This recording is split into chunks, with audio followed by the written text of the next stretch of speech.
Anytime the death toll goes above zero in a natural disaster, that is too many. Texas is currently dealing with a natural disaster right now. Over 166 people are still trying to be found. 122 have not made it out of the tragedy. But anytime it goes over zero, it is too many casualties. All right. So, in situations like this, first of all, we're praying for Texas. I'm praying for Texas and whatever's going on out there that they find the people. They're actually at a point where they don't want to move debris because they are worried that people are stuck underneath the rubble. So, any kind of disaster contracts in Texas right now for the flood that have to do with removing any kind of debris, like bobcats coming in to lift up trees, forklifts coming in to lift up pallets or houses, or just anything that you can think of that will help to clean up the debris, right? They don't want to touch any of that because they are so worried that people are stuck under the debris. There's a lot of people they are still looking for in Kirk County right now. And the flood started July 4th. It is now July 15th. And I'm going to show you a video where rescue teams explain that they have been out there since July 4th all the way until the 15th. And they have only found two people. Okay, so first of all, before I say anything, we're praying for Texas, okay? Because the flood is a natural disaster. It is something they had no control over. And my heart goes out to those families, anyone who's dealing with that in Kirk County or in Texas. Simplified acquisitions are out, which means contracts under 250,000 are active, but debris removal is not one of them because they're worried about people underneath, which is extremely sad. But it got me to thinking, right? Solutions that you can provide for FEMA. You want FEMA, you want to be on FEMA's radar, right? Because your company has solutions that you can provide, whether it's debris removal, fork truck, meals, services, shelter. Shelter is a big one, debris removal as well.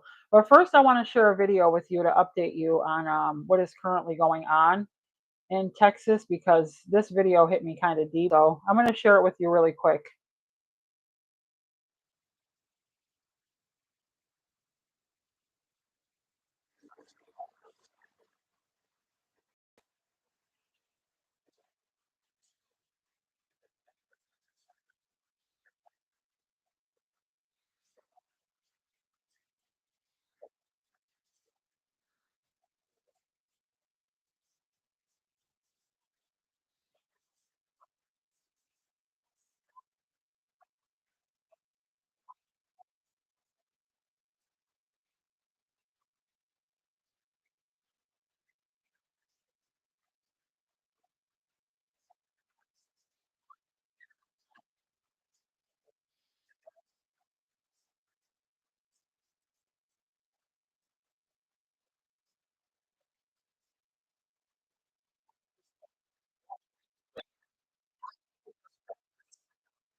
Marcus, I love how you how you always let me know what's going on.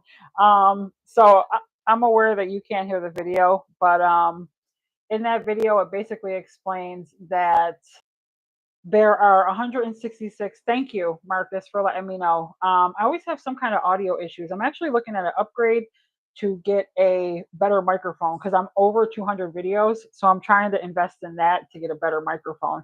But so 166 people are currently missing, right? 122 are already accounted for. When natural disasters happen, you want to be on FEMA's radar because you have services that you can offer.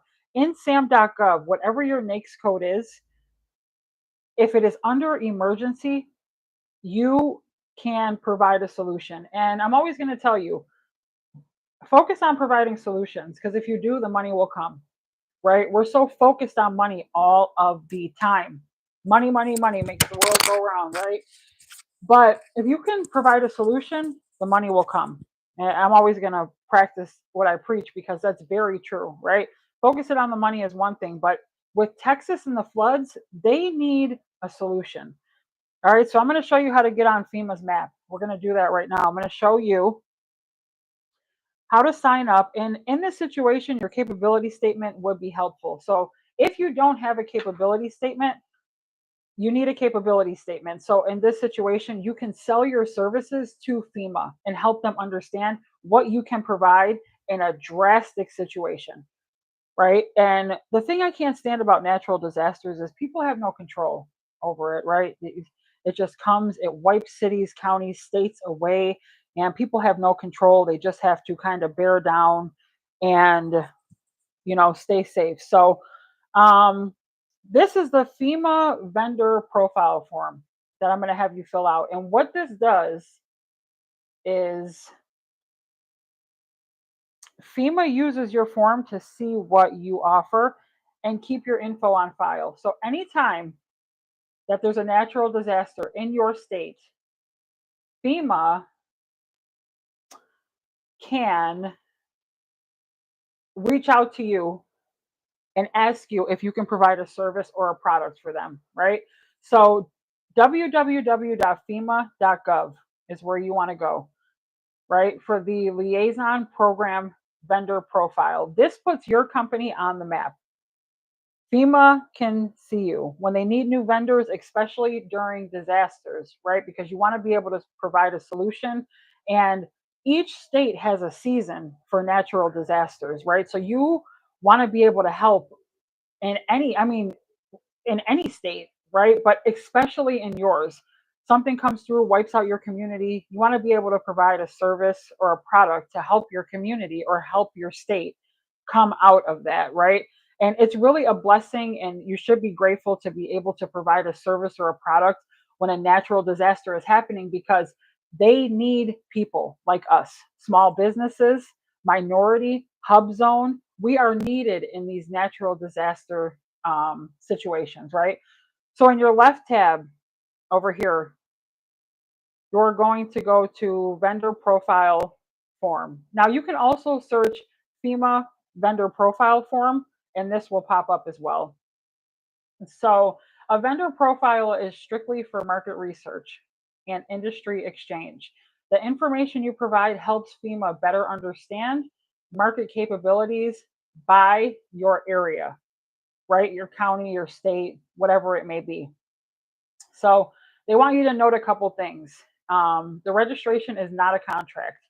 FEMA only has a open application from a certain start time. I believe it was over March 28th, 2025 was the last day that you could apply to work with FEMA. And then their actual work date started July 1st, 2025. So you have to wait, I believe, like another 5, 6 months to actually work with FEMA. But in the meantime, this will put you on the map with them. So creating a vendor profile does not constitute or imply a contract award, and do not provide any sensitive information info below. So basically keep it classy, right? They can also ask for more details, invite you to events, or refer you to a contracting officer, which is phenomenal, right? So we're going to go, I'm just going to fill it out with you, right? I'm just going to show you how to actually put this form together. If you don't have a website, don't worry about it. I mean, you should, but I've never seen people lose a contract because they didn't have a website, right? It's okay that you don't have a website, but you should be working on at least putting a website together, even if it's just one page, right? Just to show your capabilities and what you can do. Because oftentimes the government wants to see that, right? They want to see what services you can provide. So put your principal company, where your company was started, your website, And then you're going to put your state. For me, it is New York. Scroll up some. How you guys doing tonight? I appreciate y'all coming through on consistent lives. And I have good news. My dad came home today from the hospital, so that's phenomenal. Very, very grateful.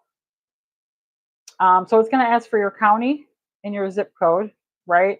And then your receipt when you file your S corp, your LLC, your incorporation. That's going to have the date that you started your company. So for me, my cat's over here doing silly things. For me, the year is 2019. I don't know why that's not popping up here. Oh, we got to go up some. Okay. So my company started August 2019 on the 15th. That's what my receipts say, my documents say. And it also can't be a future date, right? So, point of contact. If FEMA wants to reach out to someone at my company, you want it to be your name because you want them to personally reach out to you. A little bit of common sense. So they want to know the title. And oftentimes, when the government asks for a title, I always put owner because anybody can hire a CEO in their company, right? You want to let them know that you're the owner of the company, you're the best person to speak to. If you wanted to put CEO, that is like fantastic too, or vice president, or maybe someone in accounting or marketing, whatever you feel like is best for you. So here's something that I notice often with auto. Did you see how that happened right here? It pulled up all of these different. Be careful with this drop down menu because oftentimes I see sometimes that logistics is spelled wrong, even though this is my email and I use it often, right? I notice that logistics, I have to double check it. So just make sure that your email is correct, right? Also put your company information. Are you registered in SAM? Yes. And this is something I'm going to start going over one-on-one with a lot of my clients is sam.gov registration. It is a very tedious process, right? But if you have someone who is familiar with the SAM registration, you can get your cage code quicker, right? It's not going to take you a month like it took me, right? Because some people hear a response for their cage code in 3 days. Some people it takes up to 2 weeks. Just depends on the time frame of when you registered for SAM, right? So which disasters are you interested in supporting? Now, I'm in logistics, so anything trucking, really, I could pick all of these, right? And right now, obviously, I'm going to pick Texas floods because I want to provide them with a solution. I want them to know that I'm here for them and I can provide transportation services as far as delivery on meals, delivery on water, we can help with debris removal. I mean, I subcontract work, so really I can help in any area. If they need to purchase forklifts or baby products, I can subcontract the work and be able to provide a solution. I'm going to do Texas severe storms as well. But you have to think about it. The people that you're working with, the subcontractors, you want them to be familiar with these areas and responding to disaster relief. You can't just put any subcontractor on a disaster relief contract. You're kind of putting them in the fire zone. You don't want to put a truck driver in an area where the whole county is burning down and they've never dealt with that kind of situation before. It's just going to cause issues for you and for the contractor. So think about utilizing subcontractors that are familiar with emergency relief. Arkansas, not really familiar. So I'll stick right now with, I'm going to go Oklahoma as well because I have trucks out there as well. So they're going to ask for my cage code. This is what sam.gov will give you when you apply and you are active in the system for award management. Everyone has a cage code. You can actually look up my company under this cage code and it'll tell you on sam.gov that I'm active. Um, UEI. I'm actually going to have to pull that up. I have to stop sharing for a minute. I have to look up some sensitive information. Okay, let me pull this up really quick because they're asking for a UEI.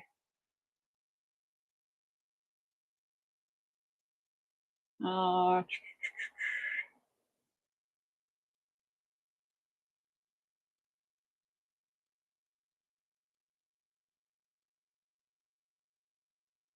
oh, is it this one? I thought that they stopped using this after a while. I guess not. All right, bear with me. Sorry.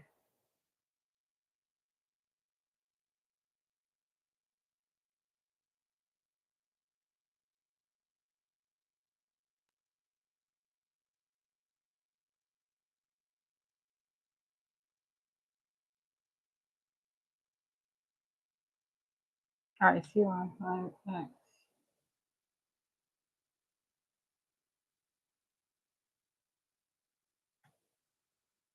And then NAICS code. All right, so NAICS code is what you're providing service wise, right? Each industry has their own NAICS code. So in my case, it starts with 484. I wish they had a, excuse me, drop down menu.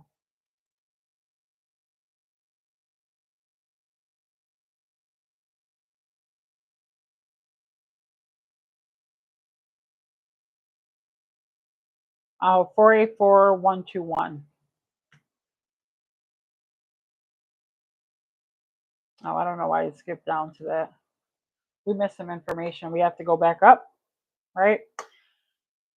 So you can put five separated by commas, right? So I'm going to look up the NAICS code for debris removal,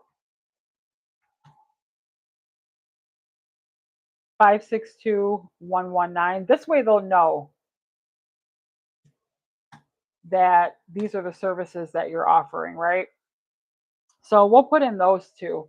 Please check the categories that apply to your company. Now, women owned small business, I'm registered in SAM.gov. If you are registered in SAM.gov under women owned small business, you do not have to provide a certification, right? If you're already in SAM.gov, that's just federal.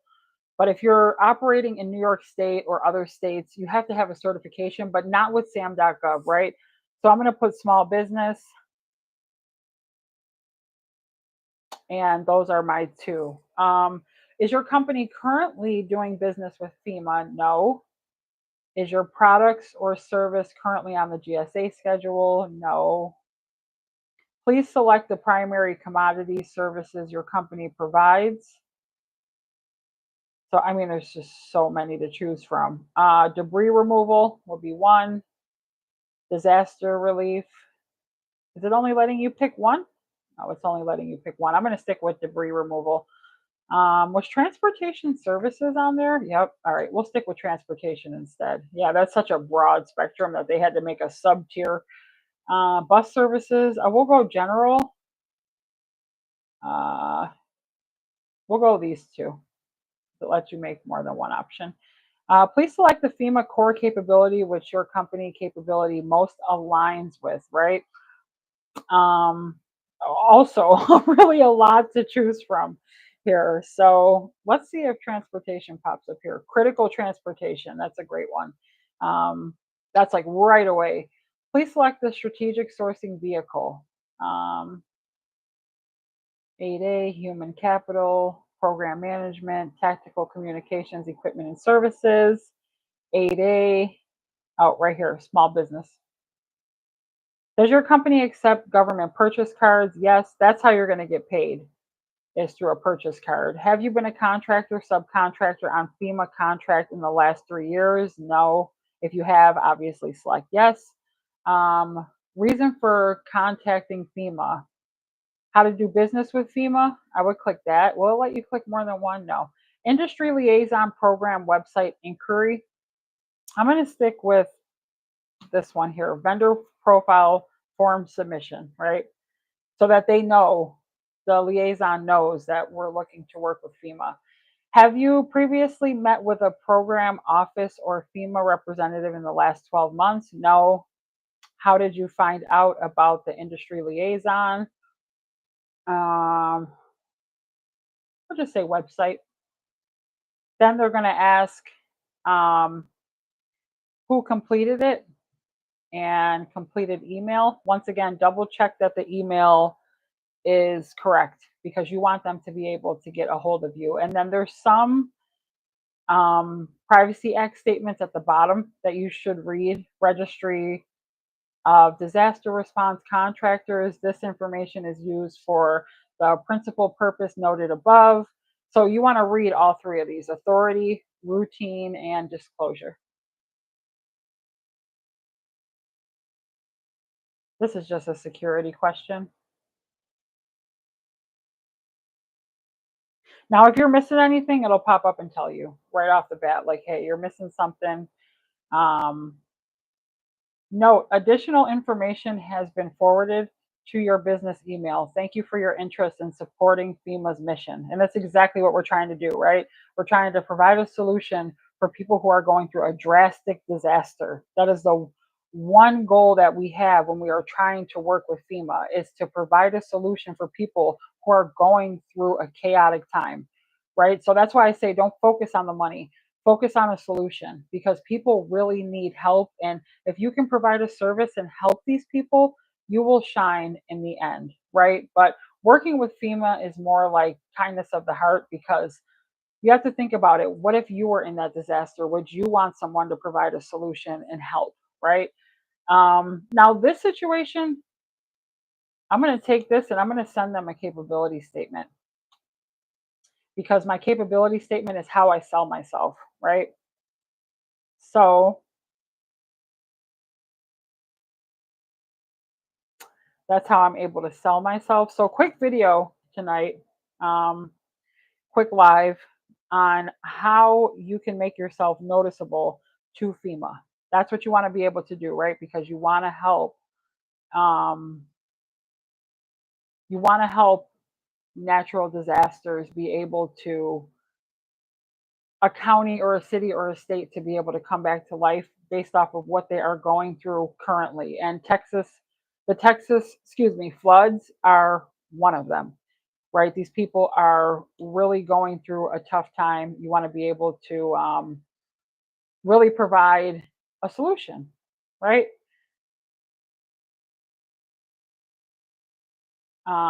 July 24th is my master class. It is pinned in the comments. And what I'm going to show you is how to put proposals together, right? How to overcome fear when you are bidding on contracts, how to put a proposal organized step by step. There's multiple things that you're going to learn in this masterclass. It is a 3-hour masterclass, right? It's on Zoom. Okay. I'm looking forward to seeing you all there. There's 8 spots left. Okay. And the next one is not going to run until early September, September 2025. I think it'll be between the 1st and the 6th. I haven't made a date yet. But the masterclass will help you win a government contract. All right. Because there's a solution and a strategy I'm going to use, and you've seen me use it before, but I'm going to go more in depth. Okay, it is the clear strategy, how I went from zero to $300,000 in contract wins. All right, join the masterclass. Okay, it is only $97. In September of 2025, the price is going up. It's only going to be $97 once, and you're going to get a one-on-one with me and a 30-minute booking after, plus the bid decision checklist for free, right? Zero to $300,000 strategy using the clear strategy, CLEAR. Okay. Now, as far as FEMA, that you just see me put together is going to put you on FEMA's radar. But let me show you my capability statement really quick. And please watch the video of me. I'm drawing a blank. I'm sorry. My capability statement video. Because the only time you should be using your capability statement is for outreach. And what that means is if you're showing up to a networking event, use your capability statement.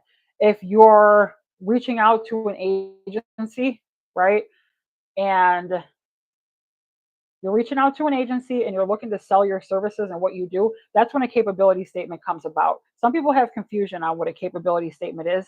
It's basically your company's resume. So when you're getting to these events or you're reaching out to a contracting officer, it shows them what you're providing, right? So I'll show you mine. It was made for like, I think it was like between $10 and $15 on Fiverr. So, oh wait, let me drop this. I'm sorry.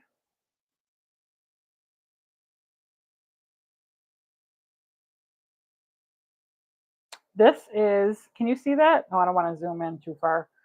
Um, can you see this capability statement? Oh, it's shared in a different way. That's weird. Oh, okay. So this is my capability statement, right? Um, top right corner, you're going to see all of my information. Got to stop sharing for a second. I'm not sure what happened there. That was weird. All right, we're live. Okay, there we go. All right, I'm guessing this makes more sense. I don't know what's going on here. Always got some kind of technical difficulties. Got to get it right. All right, window, boom, boom. Oh, maybe because, did I lose it? Oh yeah, I lost it. All right, all right, Capa. Sorry, y'all. Bear with me. Bear with me. All right. Okay, it doesn't need to pop up 60 times. Oh boy. I'm a hot mess over here. I'm dropping my mic. I'm all over the place. Can't pull up the capability statement. All right. Y'all know it's a lot of trial and error around here. Okay, baby. We learn together, we grow together. All right, I don't know why you can't see that. Maybe if I put it over here on the side. No, you still can't see it. All right. I wanted to show you my capability statement. No cooperation on YouTube's end. But we'll go back to this. The website that you're looking for is FEMA.gov. That's where you're going to get your vendor profile form, and you're going to submit it there as well. They sent me some extra steps in my email, which I'm going to check after I get off. But think about it that way, right? With FEMA, you want to be able to provide a solution. Tonight, subscribe, like, drop where you are from in the chat. Thank you for the continuous support. We are 155 subscribers. We started from 0 on YouTube, right? So it has been more than a blessing to have all you as subscribers and continue to support over and over. Tonight's live, if you need help with the vendor form with FEMA, send me an email. I'll put my email in the chat. But if you have any kind of connections with debris removal companies, tree services, forklift companies in certain areas, you should sign up with FEMA because you want to be on their radar. You want them to come to you. You want to be able to work with them so that you can provide a solution for the disasters that are happening in the world. So once again, we're praying for Texas and what they're going through. It's a very unfortunate situation. When I heard the situation about they didn't want to move the debris because they thought that, they still think that people are underneath the debris. It's very sad. It's a very sad situation in Texas right now. So I'm praying for them wholeheartedly. If you cannot donate to the Red Cross or you can't donate to FEMA, you can donate in government contracting. You can help them provide a solution, right? Reach out to people in government contracting who work in Texas, purchasers, buyers, let them know, hey, we can provide a service for trucking. Do you need water? Just like with Flint, Michigan, there was a lot of contracts for trucking to deliver food, water. Water was number one because they had that water issue. there was over 250 contracts that were posted in 72 hours stating that they needed water, clean water right away, right? And natural disasters are happening everywhere. So think outside the box, not just the United States. Think outside of the country because they need, support too. And small businesses make the world go round, right? Like we're feeding the economy and helping the economy grow. That's why the funds are set aside for us, right? Small businesses, women owned businesses, Hub Zone. This is just all things to think of. You want to be on FEMA's radar, okay? That is the smartest decision that you can make. And then they also, um, FEMA is a sub tier for Department of Homeland Security. So if you're searching it on sam.gov, which I'm going to do. Let me see. I'm going to pull up sam.gov really quick. Let me just log in really fast because Department of Homeland Security, FEMA is a sub tier, which is like they're underneath Department of Homeland Security. Got to do my little official code.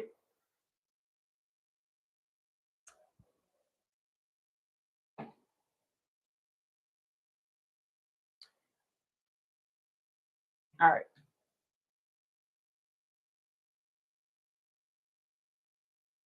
I'm going to start focusing more on sam.gov as well because that's a federal platform. Sam.gov is where they keep all the federal registration, or I'm sorry, government contracts. And it looks like a lot of people aren't familiar with it. All right.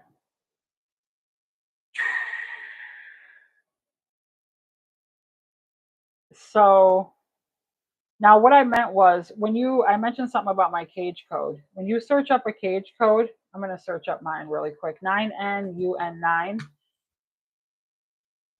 Oh, so we're under all words. We're going to go under any words. 98UN9. All right. Why did mine not pop up?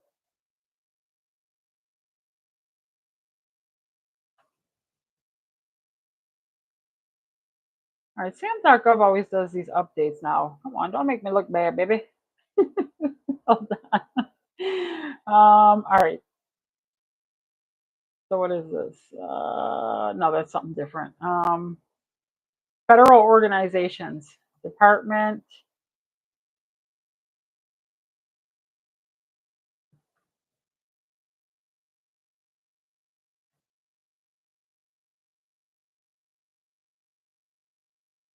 So you see how it says agency? Then it says sub tier. Basically, FEMA is a sub tier of like it'll show you right here. So I typed in Department of Homeland Security, and all the sub tiers popped up, like all the departments that operate under Homeland Security, and FEMA is one of them. You can see right here. Sorry, right here. So FEMA is an agency that's active and in sam.gov. So you can bid within FEMA, right?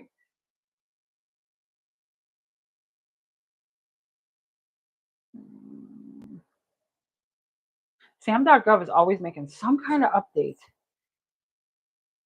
I don't think anything popped up when I looked that up, but let's look at it this way. Because these are keywords that you can search. Like here, if I search container, bunch of different containers will pop up. Now, Texas flood, I'm not sure. Something should pop up in that criteria, but I'm not sure why. Maybe they're only doing stuff state and local right now. But when I search container, a bunch of things popped up. Roll off containers. Um, let's see another one. Tree removal services.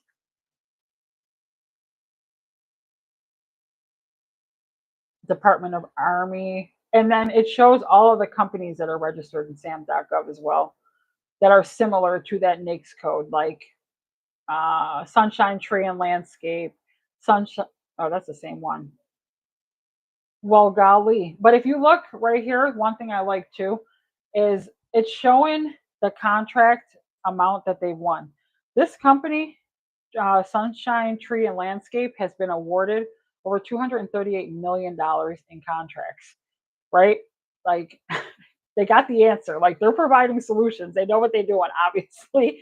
And then again, $171 million. That was in 2017.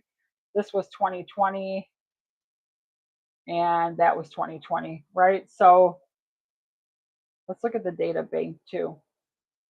SAM.gov has a lot of cool features.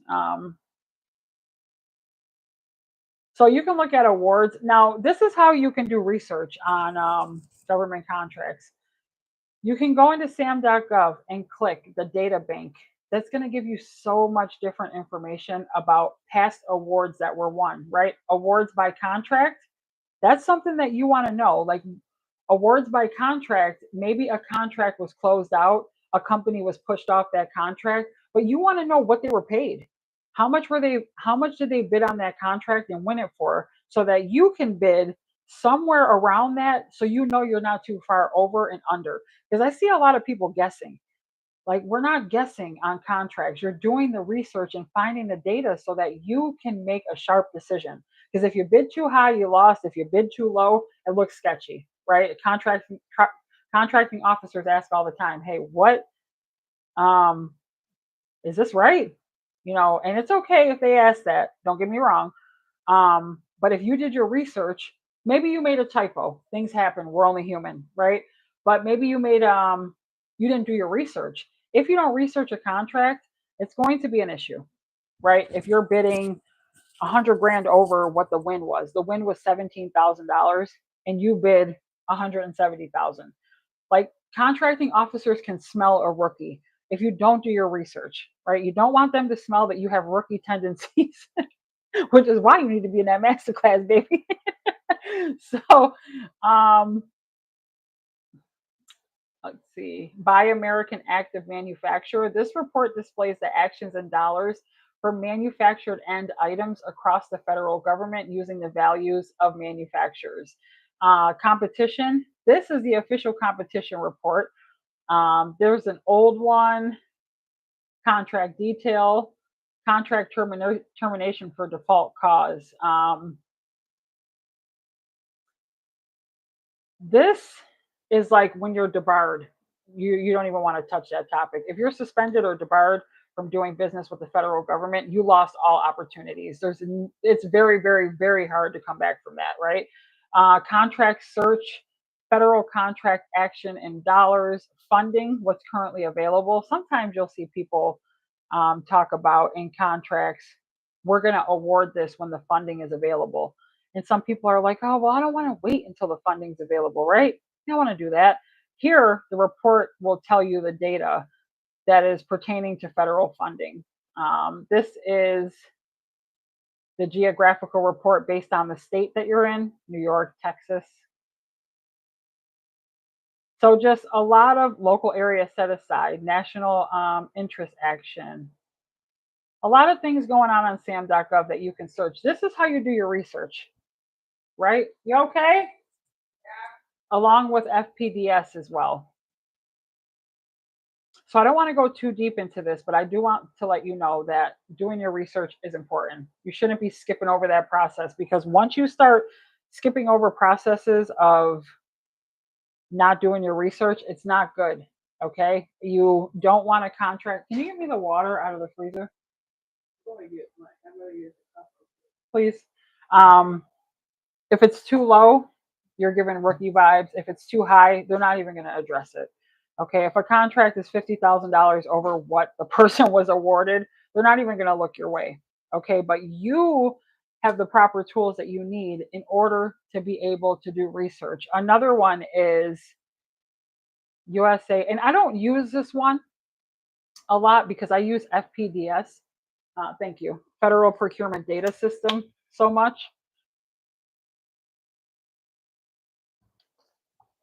that I don't use usaspending.gov. Do I know how to use it? Yeah, but it tells you what agency is spending what, right? And I think I've shared this with you before. Um, Let's take a look here. So there's some contract activity. Whenever you see FY, that's fiscal year. The government operates on a fiscal year. I believe it's October to October.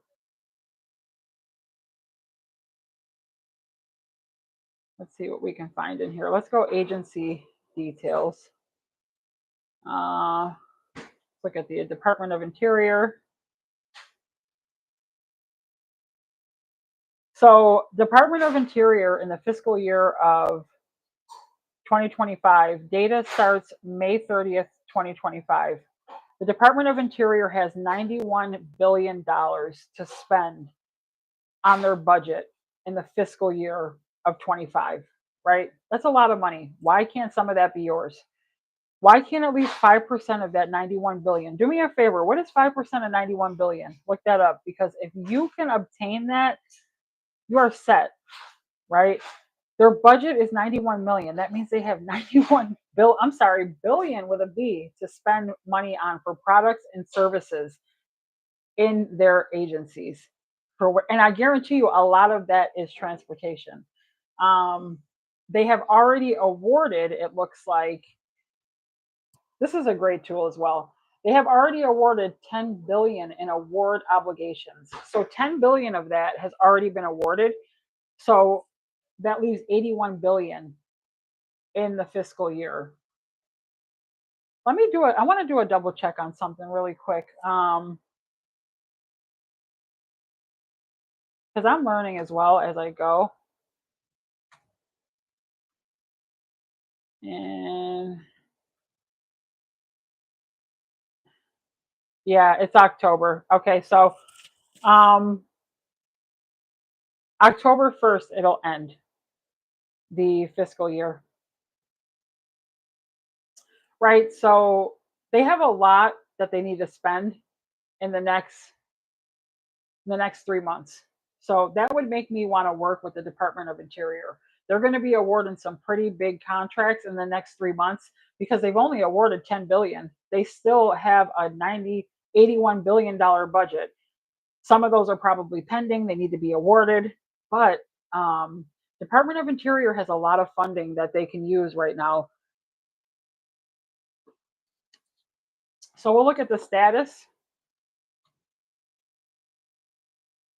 Each year, federal agencies receive funding from Congress known as the budgetary resources. In fiscal year 2025, the Department of Interior had 91 billion distributed among its 19 subcomponents. Agencies spend available budgetary resources by making financial promises called obligations. In this section, we show the total resources broken out by agency subcomponents and how much of that has been obligated for the fiscal year selected, right? So this is another phenomenal tool to use.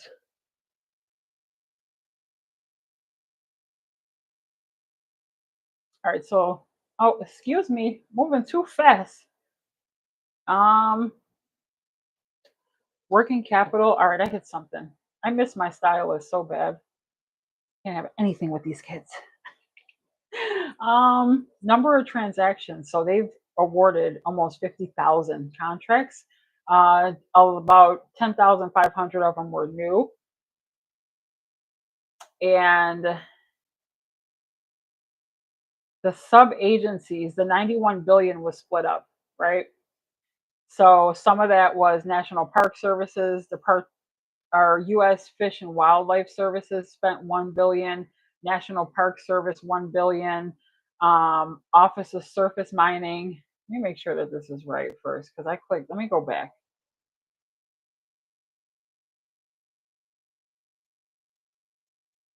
All right, we want to go here. We want to go department. There we go. All right, department-wide programs. Department of Interior by subcomponent for fiscal year 2025. National Park Service got some of it. Indian Affairs, United States Geological Survey, Indian Education. This is for greater transparency into the organizations of agencies' account data. Okay, so this is award spending. I'm looking at this right here. This is from July 12th, 2025. 10 billion has been awarded. Now think about that. There's another 80 billion. Okay. Number of new awards, 10,000. Number of transactions, they already awarded 50,000 contracts. Okay. So the one who awarded the most contracts in this sub tier of Department of Interior was the Bureau of Indian Affairs and Bureau of Indian Education. They awarded 10,604 contracts. 1,755 of them were new, and 2 billion was awarded to companies to provide them with education. The National Park Service spent 1 billion, and they awarded 10,000 contracts, as well as a lot of them were new, right? 2,228 were new. All right, so a lot of good data here. This helps you to think Office of Inspector General, 450,000. They awarded 22. Number of transactions is the award, 22 awards. Number of new awards was 6. So that shows you that they're going out there and prospecting new clients. They're looking for small businesses to work with. Out of those 22 contracts, 6 of those were new, which means they awarded them to new companies. They were prospecting new companies that they were looking for solutions with, right? Um, Oftentimes they do work with the same companies over and over, but a lot of the times they go out and they look. So this is for direct payments, 6,730 transactions. Once again, majority of it, this makes sense because this is the um, bureau that was basically the ones who awarded the most contracts. So obviously they would have the most number of transactions on money that went out, right? Because they're the ones with the highest award. So this is something that you can look at too, right? There's the status of funds, there's award spending. It's just all great information to go over because it is very helpful, right? You should not be blindly bidding on contracts.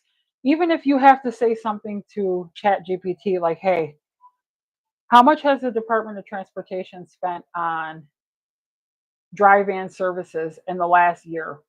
You want to know how much money they're spending, right? Obviously, that makes sense because you want to know what their budget is. Do they even have money left to award contracts? You want to know that because you don't want to be bidding on a contract with DOT and they don't even have funding to be able to award you. You might have to wait till the next fiscal year, right? And we're coming up on the end of the fiscal year. It is August, September, 3 more months. Right now, technically, we're in Q3. We're coming up on Q4 any day. August, September, October. I think we're in Q4, actually. Now, what happens in Q4 is they need to spend the money. Right now is the best time to be bidding on government contracts. If they don't spend the money, it gets taken, right? They don't get to keep the funds. Contracting officers and agencies don't get to keep the money. They have to spend it on a certain amount of contracts, right? So Department of Interior, they got a lot of work to do, right? So if I was to reach out to them and send them my capability statement, I'm pretty sure they will reach back out to me right away and say, hey, we need your services. They're not going to tell me their budget, but because I'm smart enough to do, the research, I know that they still have $80 billion to spend. And like I said, some of those contracts are pending, right? I'm not going to say that they're not spending the money, but once October 1st, 2025 comes, whatever they don't spend goes away. They don't keep that money, right? They don't, the budget, and where's that graph right here?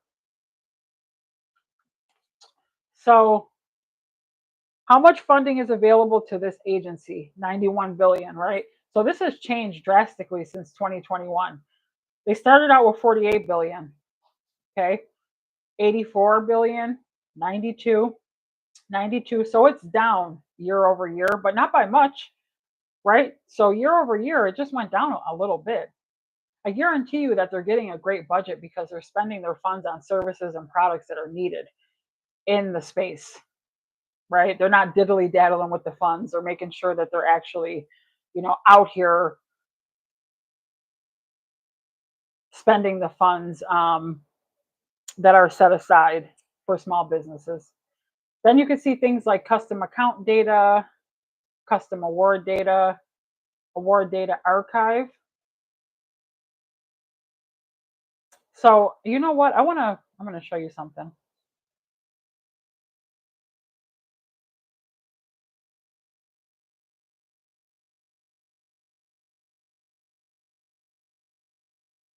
So this is my county, right? This is currently what's on the board for my county right now. All things that you can services and products that they need, right, in Erie County. So I wonder if I could, let me see.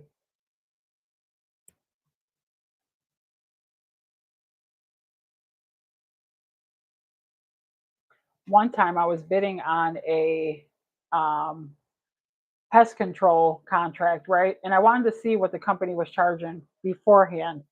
So what I did was I spent some time doing some research, and this is what I found, right? So I was going to bid on this contract. It was in 2024, right? So think about it. All of the award data is public information, even down to, I mean, all of it, county, state, nothing's being hidden, right? It's all information that you can see, which is really a good thing because you can use it for research. So I was going to bid on this contract, right? Pest management services in the county. So 2024 came around. I started doing some research. Now, this company won the previous year. Okay, so I was able to find the contract that they actually were. No, this is not it. Let me see if I could actually find it. Pest control contract, Erie County award.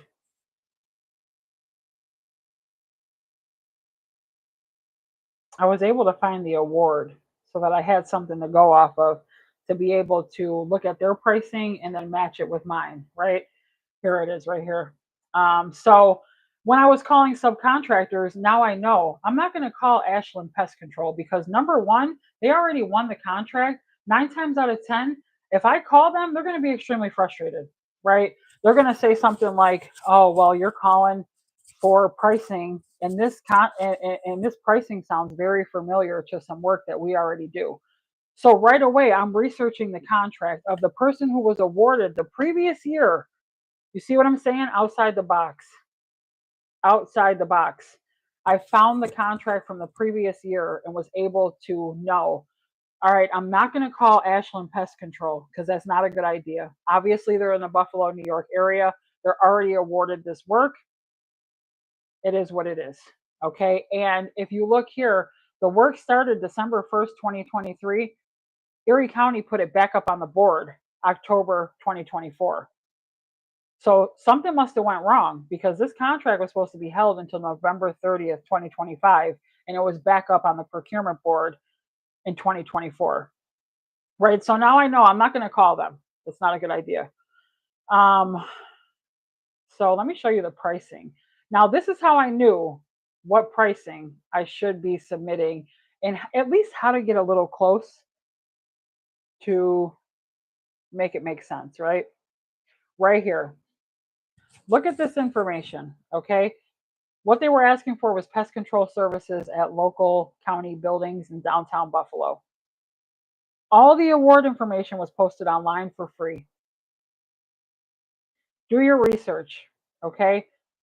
This company was charging $2,750 a month, 33K a year.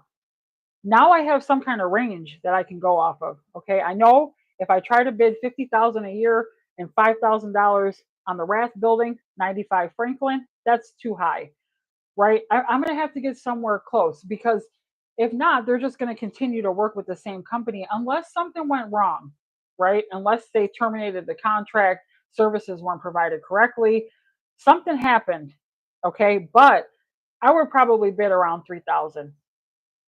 and then here go 35. But if you don't see this information, you have no clue where you're hitting at. Erie County awarded them at 33K, and then you come in here and you try to bid 70K. It doesn't make sense, right? You have to do the research. I found this online for free.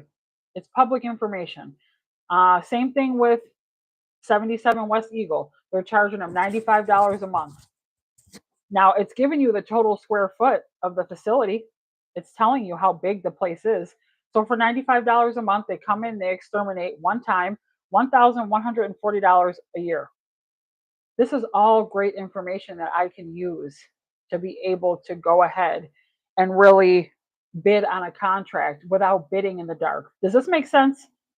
Type in the comments if this makes sense. If it makes sense, put in the comments, make it make sense. All right? Because it's not making make sense Monday, but to me, this makes sense because it gave me an opportunity to be able to understand what's going on in the contracting space. And if I found this online and it's public free information, so can you. And you see how quick I just pulled that up, right? So now total monthly cost, $6,185 a month, 74K a year. Now you can do the same thing with janitorial, painting services.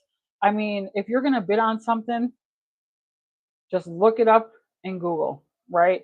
Now, something that even helped me too was the labor rates, because people often struggle with labor rates. Like, how much do I charge an hour for a specific service? A lot of people guess on that, but if you do your research, you don't have to guess, right? But now I have some kind of number. I'm not going to charge the government $212.50 when it's telling me right here the previous prime contractor charged $112.50. I might even leave it at that number if it makes sense for me, right? Or I might put it at 125, but I'm not going to go with this drastic wild number of $300 on a Saturday, $400 on a Sunday.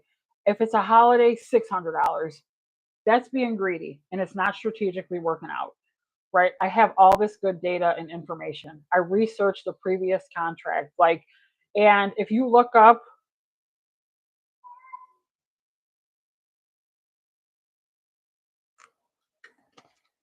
all right, so Ashland Pest Control is a pest control service in Buffalo, New York. You can do research on them. It's all public information. Like, what kind of information do they provide? Safeguarding your home from unwanted pests. They do residential, commercial, termite, wildlife. They have experience. They provide solutions. So, what I just showed you was literally me thinking outside the box. That's what I just showed you, because it is very easy to get wrapped up in these contracts and just think, oh, I'm going to put a proposal together with a price and I'm just going to go for it. Like, no, you're going to do some research because you're smart enough to do it, right? You're not just going to bid on something in the sheer dark. It doesn't make any sense.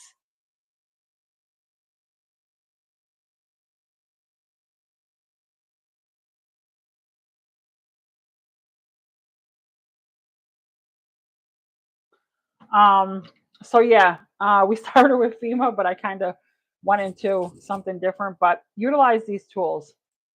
Be able to um, think outside the box, because that's what's going to help you in government contracting. Anybody can put a proposal together and go from there, right? But I love you. Like, subscribe, follow. July 24th, masterclass 0 to 300,000. 8 spots are left, okay? The link is in the chat, all right?